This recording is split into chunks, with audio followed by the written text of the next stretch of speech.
Du coup, on est sur une tête motrice Mercedes, couplée à un châssis Alco derrière. On est sur une face avant en RTM Light, ce qui veut dire qu'en fait, en maîtrise des épaisseurs, au niveau écologie, on est très bien.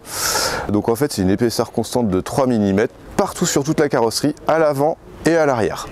On peut voir aussi un premier point intéressant, c'est une assistance à la conduite. C'est une petite caméra ici, qu'on a ici.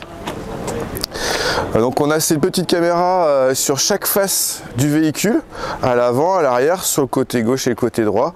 Et ces caméras vont être recombinées sur un écran pour assister le conducteur dans sa conduite. C'est pas un élément homologable, c'est vraiment un assistant à la conduite. Donc là c'est pareil, une face arrière monobloc où on est toujours en RTM Light, maîtrise des épaisseurs, maîtrise des effluents gazeux lors de la fabrication. Cette face avant et cette face arrière, c'est que pour l'héritage.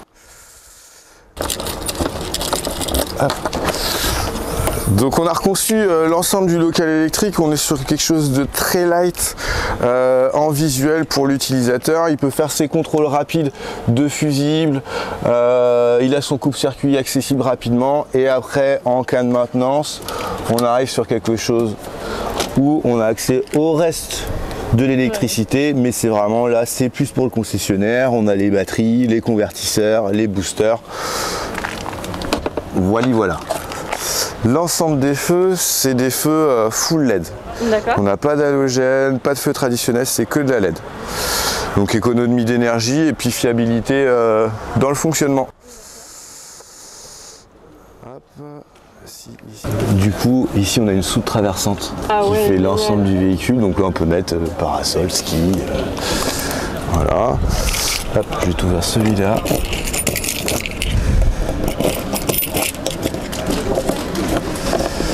Tac.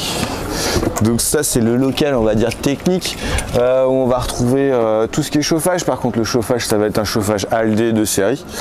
Et après on va avoir accès à nos différents réseaux d'eau chaude, d'eau froide, la pompe et un filtre à eau qui est ici. Ça peut être pas mal. Hop. Et on a essayé d'optimiser l'ensemble des espaces qui étaient à disposition pour les clients. Voilà, on a une petite soute encore. On n'a jamais trop de rangement. Voilà, jamais trop de rangement dans un camping-car. Et tac, ici. Donc ici, on a tout ce qui est arrivée d'eau et sortie d'eau. Et donc là, on a une électrovanne en option. D'accord. Qui est commandable du poste de conduite, un enrouleur à eau pour aller remplir ses réservoirs. Super. Voilà, et de l'autre côté, on a... Et on a combien de réservoirs? On a 200 litres. Ah ouais, une belle eau. Voilà, et de l'autre côté, on a l'enrouleur électrique pour venir se brancher au secteur. En fait. D'accord. Voilà. Hop.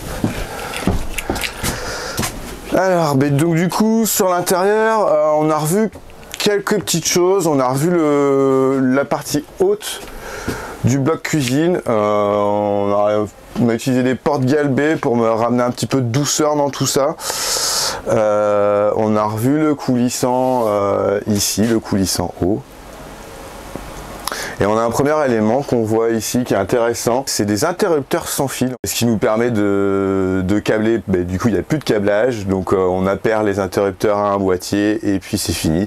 Donc là on a intégré la nouvelle tablette, c'est la full box, où là on a différentes informations. On a les informations d'énergie, donc notre batterie, les différents entrants qui vont être le secteur, le panneau solaire et ou l'alternateur du moteur. Ici on a accès à l'éclairage, donc on peut se dire en cuisine je vais allumer la lumière, en salle de bain pareil, et on peut gérer l'intensité de chaque élément. Pareil, on a accès aussi au chauffage, de cette commande-là. On a accès au lit, à l'arrière, à l'autoradio. On peut ouvrir ou fermer l'arrivée de 220 ou de 230 volts. On a même le niveau du véhicule qui est intégré dedans. Ça peut être intéressant pour les gens. Voilà, donc ça c'est on appelle ça une full box, c'est le plus complet pour le voyageur. On a revu le meuble d'entrée qui est spécifique à l'héritage. Donc là c'est une 24 pouces en option et on a aussi une 32 pouces qui est en option sur ce meuble là aussi. On a revu l'ambiance des chambres, on a réutilisé pareil les portes galbées qui sont spécifiques à l'héritage. Voilà, donc on retrouve pareil sur un implantant C ou en H, c'est pareil, c'est la même chose. On a tout le poste de conduite de chez Mercedes. Où là on est sur des sièges SKA, où on a un débattement de 120 mm, ce qui nous permet de se mettre en position conduite, de se retourner et de facilement être au niveau de la dinette. Les 4 caméras qui sont sur chacune des faces du véhicule, donc voilà l'écran un petit peu ce que ça rend en fait. C'est le nouveau châssis Mercedes, il est sorti en 2017 et le groupe pilote n'a pas été tout de suite pour différentes raisons. Donc là on est sur l'environnement Mercedes, on a tout un tableau de bord Mercedes, d'origine Mercedes, et on retrouve le MBUX en 10 pouces qui est en option, où là on va retrouver le GPS. Donc on va pouvoir commander son téléphone, la navigation, la radio, raccorder son téléphone au tableau de bord, et puis après on peut avoir différentes informations sur My Contact. Il y a différents rangements, ça serait peut-être pas mal ça aussi, dans les vues. Tac. Hop.